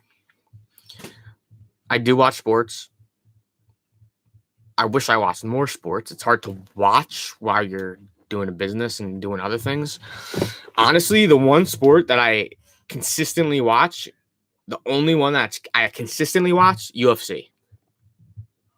Like every Saturday, not every Saturday with the pandemic, but mostly every Saturday. I had a couple on other days too last week. And yeah, UFC I watch all the time. I watch some basketball, some baseball, some football. But yeah, it's honestly like just hard following all these sports and all these players like while doing the business side and other stuff. Like it's like I want to know more about it. I want to know more of the stats and updates of what's happening, but it's hard to like track everything at once, to be honest.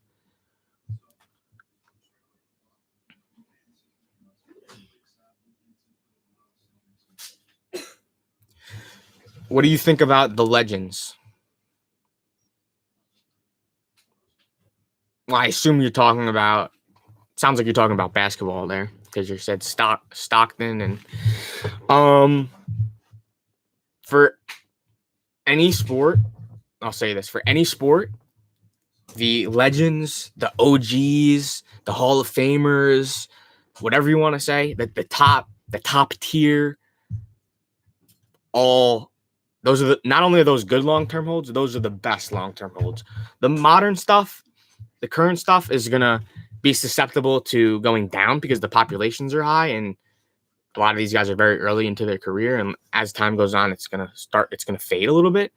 So if you want to invest longer term, definitely invest in the legends and the Hall of Famers. Definitely invest in the top 25, 50 guys. It's it's it's a no-brainer. Like no brainer. And even if some of the prices on the stuff is like look like is so cheap you're kind of scared, a lot of stuff's like people haven't even realized that the person's like a Hall of Famer yet. So yes, I think it's a fantastic long-term hold. No question about it.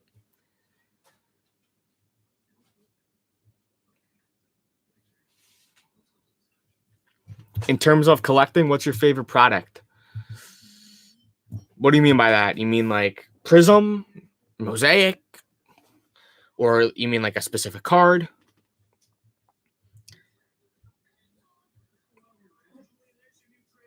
Yes, I will be getting 2020 Prism basketball. So actually, I should have told you. I should have said this on the stream. I didn't say it on YouTube yet. I'm going to be launching a website, a retail website. Well, actually, retail and wholesale.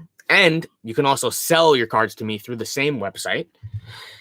And I'm going to be, hopefully, I guess we'll have to see how it goes, but hopefully I'll be carrying all the current products and all that stuff. So I should be at least getting in all the current products, even if I'm not going to hold them, just to put on the website, sell them and all that. So I'm pretty excited about that. Pretty excited about hopefully launching a wholesale program as well and try to get some more shops and breakers and maybe new businesses that have launched that are having trouble getting, book prices and getting deals.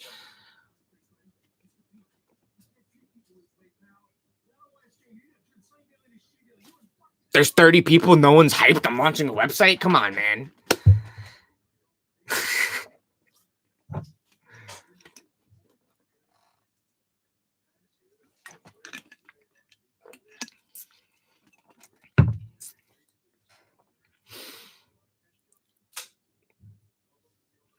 You know what it is? I think this stream's delayed like 5 seconds from what I say from when the comments come in.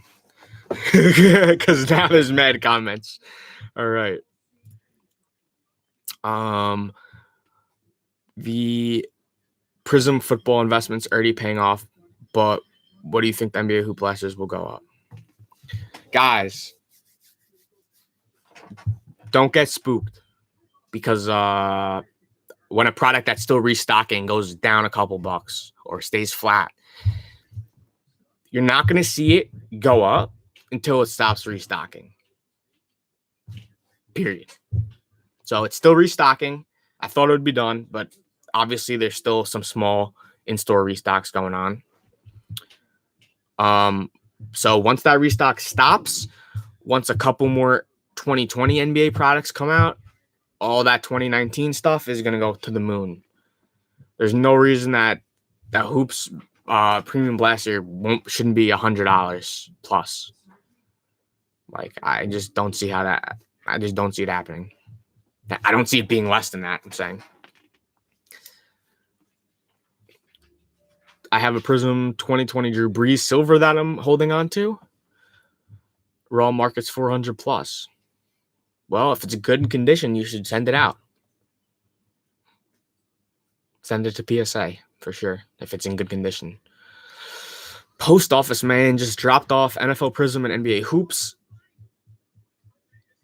Let's fucking go, baby. Love to hear that. Nothing like mail day, especially when you get a fat stack of packages. All right, cool. So some people are hyped for the website, so that's awesome. I'm hyped because it doesn't matter if you're buying or if you're selling. You can, ultimately, it'll help everyone. Help customers, help other customers, help businesses. Because if you want wholesale cards of like retail and all this stuff, you can't even get wholesale. Like, there's nowhere to get wholesale stuff. There's nowhere to get. You have to just go on eBay, you go on StockX. Like, the people that are buying for businesses have to buy the cards the same way that everyone does. I want to make it easier for them. And also, future investments, I'm probably going to offer those cards for. I'm not going to offer the stuff for under the price target because then I would be losing money on it. But I'll probably offer stuff for slightly over the target price. So if you want to get bulk, if you don't want to have to deal with schmucks, you could just buy it all from me. And if you're a legit business and you have your paperwork, you can fill out a tax exempt form, no sales tax, and you'll get a discount for buying in bulk. Something to think about.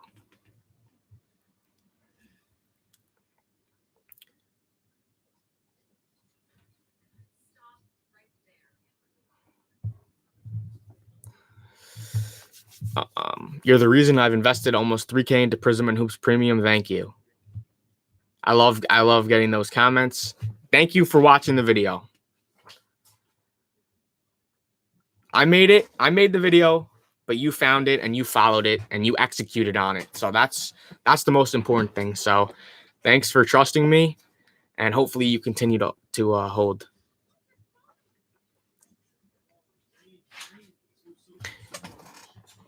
Hasib asks, the best place to resell sealed wax. That's another really common question I get. And I'm going to be doing a full video about a bunch of different avenues and different ways that you can sell. Maybe I'll even talk about places to buy as well. But I will, in the future, be buying a lot of sealed wax at, I'm going to be paying slightly under market price, but I will be buying a bunch of different products and stuff. So I will always be an option to sell, sell stuff fast, trustworthy, etc. But other than that, I always recommend calling shops. But again, a relationship is something you have to build up with a shop over time. The first time you call them, you might even laugh at their offer, but it's something you need to work with over time. StockX is always, legit and easy to deal with. And Adam is asking if StockX is legit to buy sealed wax. 100%. StockX is a legit way to buy sealed wax. 100%. Although I had one issue, which is very uncommon. I bought over 1,000 items on StockX. where they sent me the wrong item, but I returned it to them. They refunded it and they gave me $100 credit. But all the stuff on StockX, sealed boxes, I haven't had any problems with it. I will say one thing. I did have a problem actually with a sneaker that I bought off of StockX where it was used. I didn't see it. I sold it on StockX, sent it, and they rejected it. So when you get the item in from StockX, especially cards, inspect it and make sure it's not there's no cuts or rips or anything like that. Ooh, 420 Legend. First of all, that's a fantastic name. Love it. This past week, I sold 6Ks in shoes and moved all that capital into sealed wax. It's already starting to appreciate. # fuck them shoes. That's why I'm doing it. There's a couple other reasons. I honestly enjoy the sports card thing a little bit more. They're easier to handle too. But yeah, man, I think cards are far from a making money standpoint, appreciation standpoint, the card market is far superior.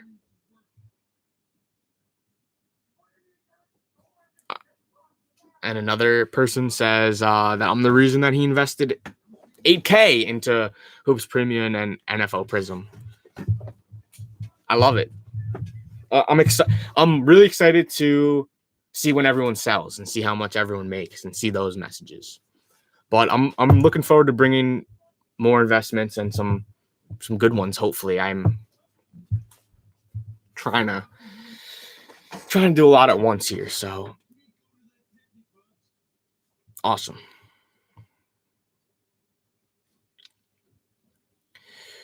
Nice. Appreciate it, Matt. Love the content. I know you're getting out of sneakers. I should buy a Jordan 1 trophy room. Listen, first of all, fuck trophy room. And fuck, I don't even know, what's his name? Marcus? Whatever Jordan's son is that owns trophy room, that backdoored basically all the pairs in huge quantities. I don't want the sneaker. The sneaker community is just there's a lot of like weird things about it that I just don't like. Especially the whole backdoor thing. I don't like the vibes. Yeah, I know there's backdoor in cards, but it's not the same like weird vibe. Like I don't know. It's just weird vibes I get from shoes. I don't know. I feel like the sneaker thing kind of rubs a lot of people the wrong way.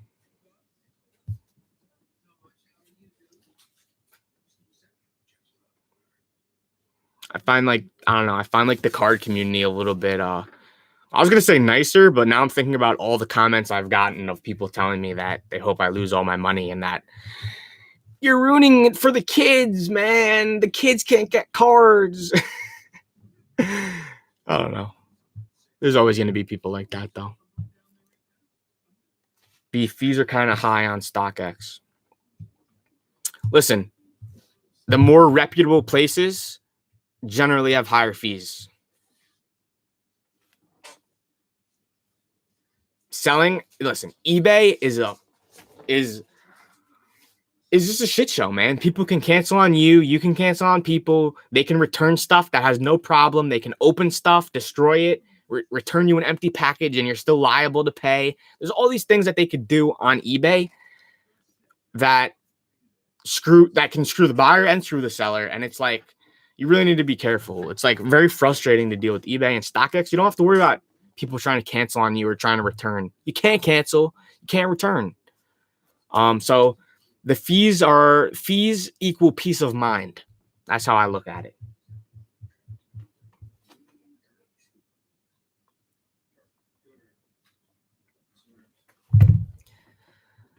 All right, I need some water here.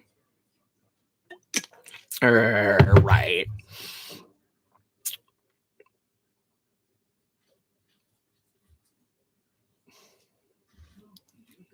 How long does the NBA Hoops Mega Box hold? Towards the end of the season.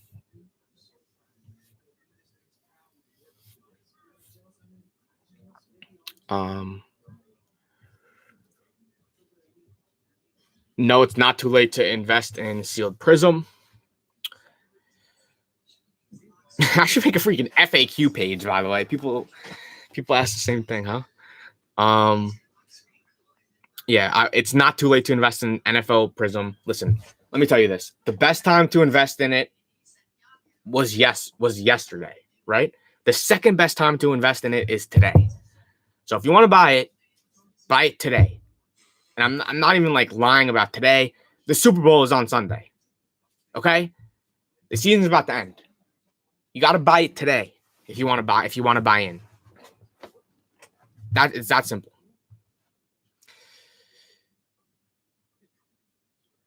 Oh, I'm not stressed, man. I'm not stressed out at all. I like to talk and explain shit. People think I'm like bugging out or something, but no, I'm chilling. Who cares about trophy room? It's just one shoe. I agree. It was a great marketing thing for him though, because I almost feel like he purposely did the whole backdoor thing just to get more free attention because he knew it would piss everyone off. And listen, haters make you famous. The more hate you get, the more attention you get. I'm hyped for you. I'm hyped for you, man. I'm hyped for everybody that's involved in the sports card market.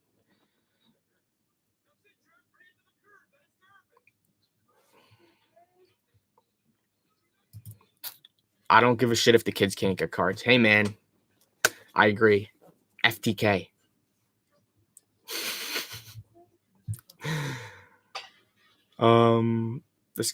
This guy. I'm 14. I can't afford cards. I'm not. I can't afford cards. When they say the kids, I don't even know what they mean, to be honest.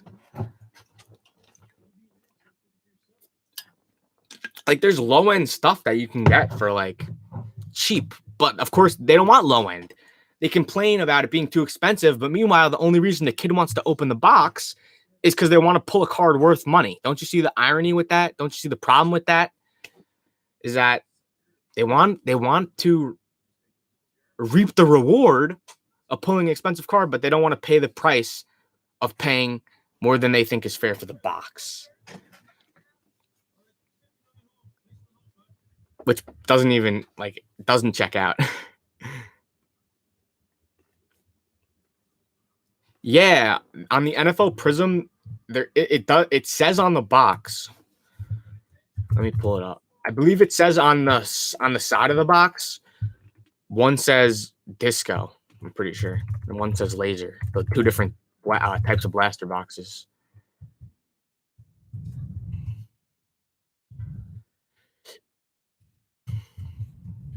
Pretty sure it says. Yeah, it does. It says on the side. It says 5 blaster exclusive disco prisms. If you look on the side, it'll say. Quick flip shoes and hold other stuff to pay for sealed wax holds. Are you asking me, Daniel? Or are you asking if that's what I'm doing? Or are you asking about if that's what you should do?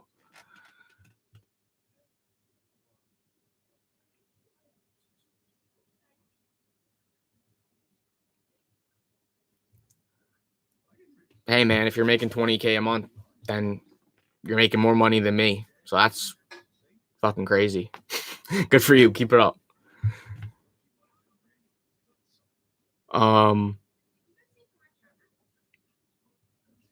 Yeah, you're right. A lot of the kids are the ones making the bank off the cards, which is ironic.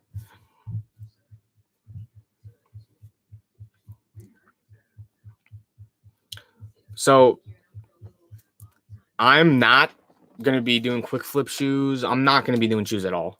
I'm going to be out of it totally. I don't have the space for shoes. The logistics of it is just too much right now with where I am physically, and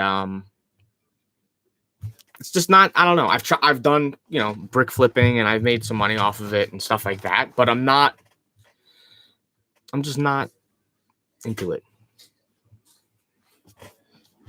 It's not what I want to be doing. Especially a lot of the brick stuff, people are going to stores and stuff. Like, I'm not going out until, yeah. till everything is down with the cases and stuff. And I don't go in store at all.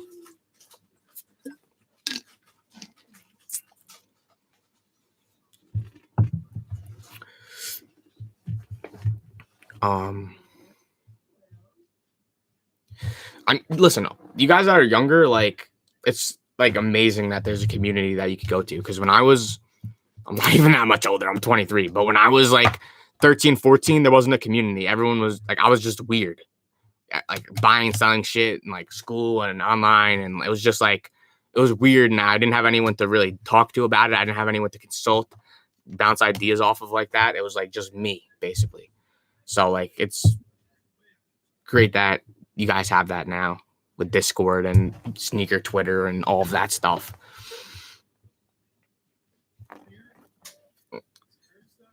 You bought 10 Aaron Rodgers cards for 30 and now they're already doubled. That's the beauty of the card market, man. But you got to be careful because if stuff's going up, a lot of stuff's going up like crazy.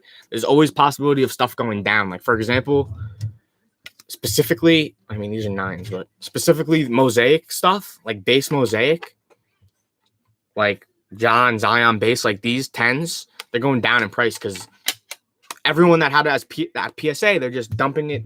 The market's getting flooded. They're dumping on the they're dumping on the market. So just think about both sides of everything. You don't want to be blindly optimistic and not think about any negative things that can happen. You gotta be realistic with yourself.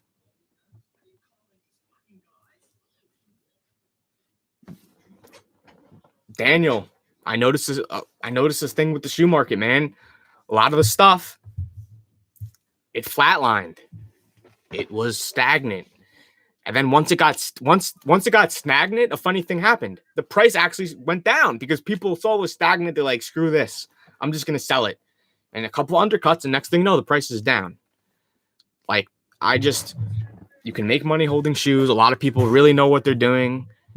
They specialize in it. It's too slow for me. I want something with more action, with more action, something that has a chance where it can appreciate fast. Shoes, they can't appreciate fast. They won't. Because the influx of people buying is slow over time. That's the difference. You missed the beginning where I discussed the Yeezy Breads. I'm selling all my sneakers, getting out of sneakers. All the Yeezy Breads are going to be gone. All the utility blacks are going to be gone. The Smoke Rays, which was Smoke Ray, I don't know what happened to that one. It went up and flatlined, and then it went down.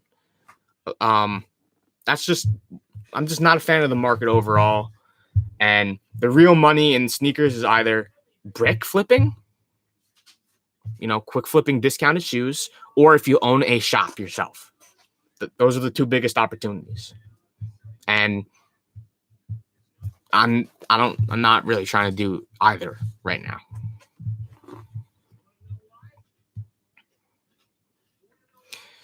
Sneaker hobby surrounded by hype. Sports card hobby is all based on a player's actions. I agree. And also we have investment money coming in, real investment money. No big people are coming into sneakers buying up Jordan 1s to invest. Like, no institutional investors. Like, people don't do that. But people are coming in and they're doing it with cards because they see the opportunity. They see the long term. They see the actual value, the real value.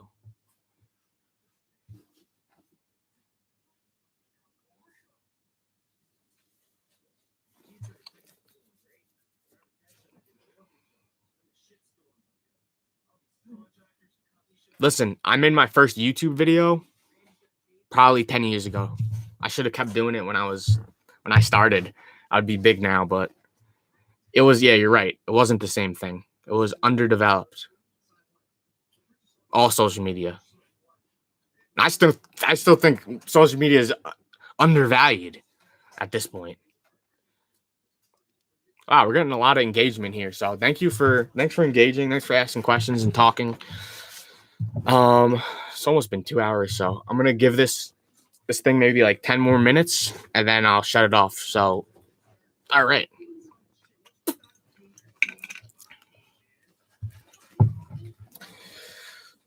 I only want to hold shoes and cards, quick flipping. I only want to hold shoes and cards. Quick flipping shoes isn't as good as it used to be. It's all about your business and the angle that you have and the approach and the strategy that you have. Some people have a model, and it works and they can replicate it over and over again, and other people can't. Shoes was something where there was a lot of barriers in place. I couldn't even buy bricks. Nike.com banned me from just buying shoes. So like all these things happened, and it was just I couldn't even order shoes that were sitting in stock, and it just became too difficult. And there was all these things in place because of bots, and now you can't even buy stuff manually that you should be able to. And I don't know. It's too much. It's too much for me to do myself, because I do everything myself right now, mainly. So shoes just takes up so much space. Oh, dude, Supreme. Yeah, I said that about a year ago, man. Supreme, as far as resale, if you like stuff personally, by all means, buy it. But resale wise, dead. I noticed it like 2 years ago that it was going down. It's not the same. They want, I don't know. They just make more. They increase the supply. They don't really necessarily care about high resale. How much am I selling the Yeezys for? I mean, I'm sending something consignment. Most are going to be on StockX. So if you give me more than StockX payout, a couple bucks more, I would consider it. If you're interested in that, you should DM me on Instagram at Matt Sokol. You should all follow me on Instagram, by the way, too. I post like almost daily stories and such. Matt McGrath, fantastic question. That's another topic of a video. I know I say that about a lot of things, but NBA Top Shot, they actually reached out to me. They wanted me to make some videos for them to put on my YouTube channel here to help promote them. I kind of was thinking about it, and then I had these thoughts in my head like this just reminds me of Project 2020. Which is something that I put crazy amount of money into, and the whole thing was an illusion basically, and I ended up losing a lot of money. And I thought I was gonna make I honestly at one point the current market values my cards were worth like $250,000, which is like for like a $15,000 investment, and then next thing you know, they're worth under retail. And so it was all, and I, after that happened, I thought about it and tried to figure out why it happened and everything. And because it was all hype. And there was no actual value. There's no real value of a Project 2020 card. It's not a real card, meaning it's not a rookie. It's not a second year. It's just an art. It's just it's an art piece, basically. It's no different than a poster, right? And so that's why it ultimately crashed. And the only reason it was reselling was because of hype, right? And so after that, I kind of came up with the thing of, listen, you got to be aware of the hype. Hype is something that you should sell into. It's not something that you should buy into. So the NBA Top Shot is, the way I see it, it's hype. You can make money in it. I'm not saying you can't. I know one of my friends, he's up crazy money with it. But sell into it. Don't be buying stuff to hold for long term. If you're trying to just like buy the packs and then flip them or flip the individual cards or whatnot, and you can make money, then you can do that with NBA Top Shot. But let me tell you, the main takeaway is don't get caught holding the bag. NBA Top Shot, I really strongly think that I don't think there's any real value, because it's not a physical card. There's no real value. I don't think. So I'd be careful with that. Be careful about holding the stuff.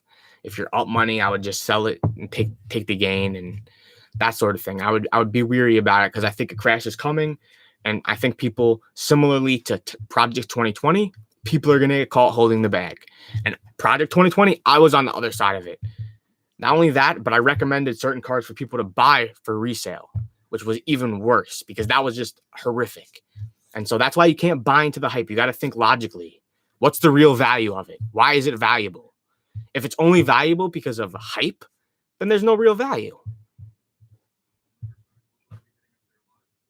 So please be careful with Top Shot. I know there's people that have cards that are worth whatever and they're holding it. They think it's going to go up.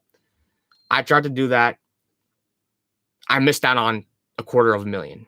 Like, not lying. Literally, that's what it was. Don't let the same thing happen to you. And just in general for anything. If there's a new product or something, you got to think, why is it valuable? Why is it worth this much?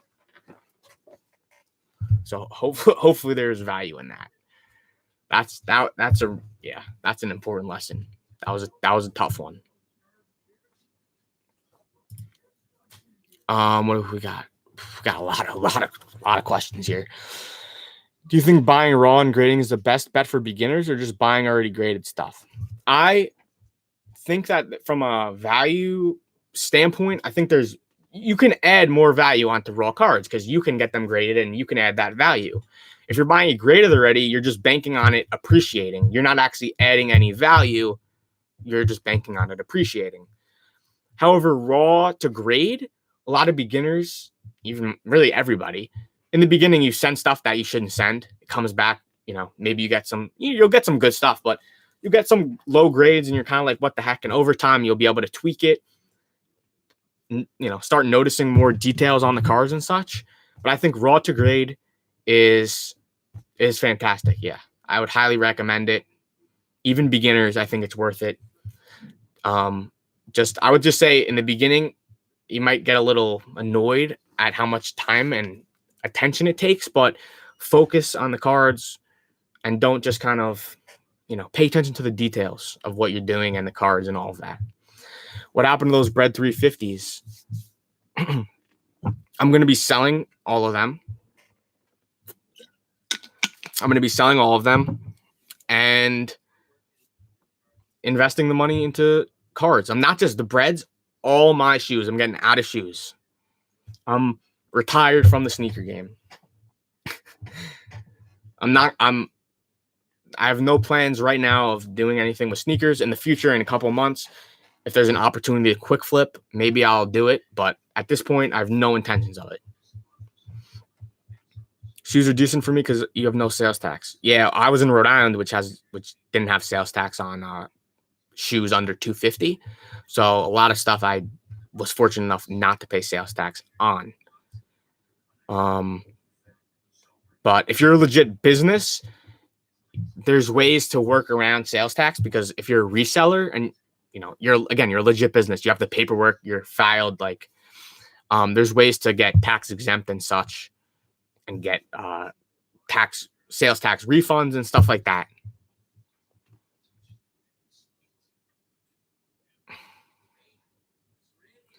Yeah, I agree. Even the Yeezy 350s. I mean, listen, I've just noticed the entire shift of the sneaker market. It took me a while. I saw it was coming. I said, I think it'll be fine. And I've just kind of noticed that less and less things are reselling, and what they're reselling for less and less. And it's the most competitive it's ever been too. It's great for buyers. Do I think NFL optic retail stuff will be a buy like Prism? It's definitely a buy, but it's no Prism. It's no Prism. Don't get it confused. It's a buy, but it will not be like Prism. Prism, I personally think we're going to see crazy things out of Prism. Top Shot has no value 100%. I think so. And plus, like I said, they reached out to me to do a deal. I'm a relatively small channel, so once that happened too, I was like, I think they're implementing this kind of marketing. I don't even know what the word is. Attack. Guerrilla marketing all over the place. They're getting influencers. They're getting people to talk about it. They're getting, they got freaking Tyler Hero. They reached out to me before they had Tyler Hero do that promo. I'd never heard of the company. They didn't even launch. I didn't even answer their email because I was like, I didn't even know what it was. And then I saw a Tyler Hero post that he partnered with them, and I'm like, okay, maybe this is a legit thing. So I reached back out to them and spoke to them. But I think it's the same thing as Project 2020, Dapper Labs or whatever it's called. He's gonna make a killing. It's. I don't want to accuse anything, but I kind of feel like it's almost wrong what they're doing, but I don't know. Cause like they know that there's that it's not it's not real. Like even the Panini blockchain cards, it came with a physical version of the card. It wasn't just like a video or a picture of a card.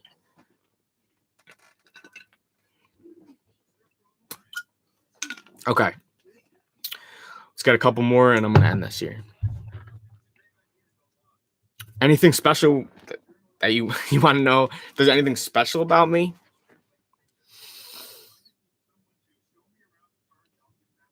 Man. Pretty typical. Yeah, not really typical. I don't know, man. I feel like with COVID especially, like I haven't really done that much over the last year, so I don't really any weird stuff, any special stuff. Nah, man. I like business. This is like what I enjoy. I enjoy it, except when I get mad. I don't know, bro. Big UFC fan, trying to build social media brand up, trying to build, man. I want to grow a brand. That's what I want to do. I'll think and I'll get back to you, Armando. I'm sure I could come up with something.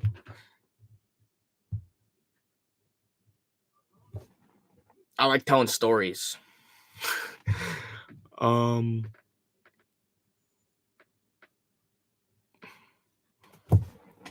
Listen, I even made, speaking about dunks, this was a year plus ago. I invested in the off-white dunks. They can't go down. It's the off-white dunks. It's the fucking most hyped shit since, whatever. Sliced bread. Like, they went down, man. Like, it's just hype. And once the hype starts to die, same with the chunky dunkies. Another dumbass thing I bought. Once the hype dies down, people just start selling. And then that just drives the price down more.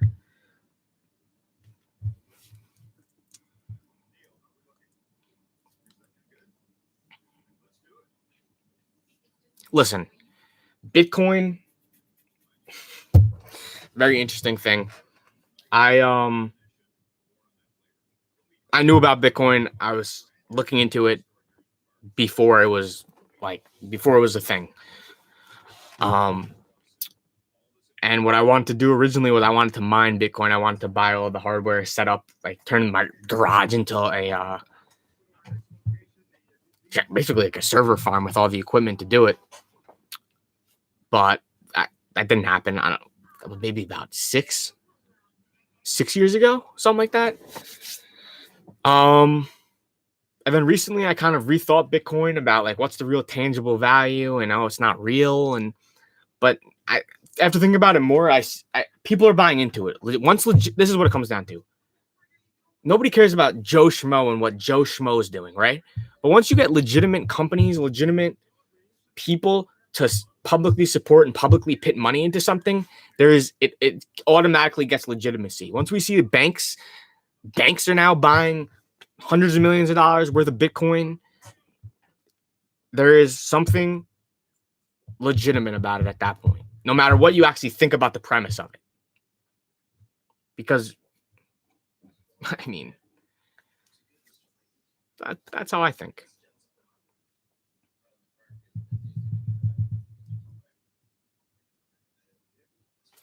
All right, cool. So I think I'm going to end it here.